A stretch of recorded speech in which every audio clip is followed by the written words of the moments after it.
12/6/2026 তারিখ আমাদের রূপগঞ্জ থানাধীন বড়াম বাস স্ট্যান্ড পার্শ্ববর্তী SDK printing press and packaging কোম্পানির এদের কোম্পানির অভ্যন্তরে একদল দুর্বৃত্ত সন্ধ্যা থেকে প্রায় 4-5 ঘন্টা ব্যাপী বিভিন্ন মেশিনারিজ এবং কিছু নগদ টাকা এগুলা লুট করে নিয়ে যায়।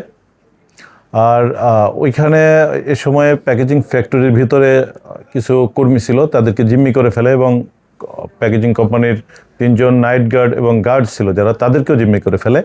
এক পর্যায়ে তারা নগদ টাকা এবং ওই প্যাকেজিং কোম্পানির কিছু মেশিনারিজ দুর্বৃত্তরা খুলে নিয়ে ট্রাক যোগে নিয়ে চলে যায়।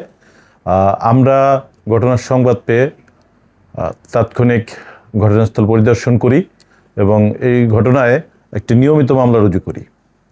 ঘটনার পর হতে আমাদের চৌকস আভিযানিক দল এই ঘটনার উদ্ধার তৎপরতা শুরু করে।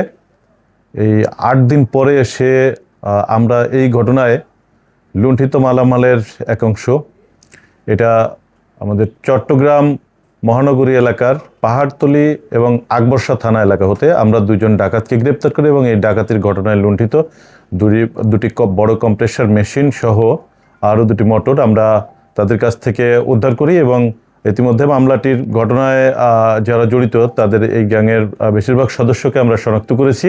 ইতিমধ্যে 2 জন আটক এবং যে আংশিক মালামাল আমরা উদ্ধার করতে পেরেছি। বাকি মালামাল উদ্ধার এবং ঘটনায় জড়িত অন্যান্য আসামিদের গ্রেপ্তারের উদ্ধার অভিযান প্রক্রিয়া আমাদের অব্যাহত রাখা হয়েছে। অচিরেই বাকি যারা পলাতক রয়েছে তারা আইনের আওতায় আসবে, ইনশাল্লাহ গ্রেপ্তার হবে এবং আইনের আওতায় আসবে।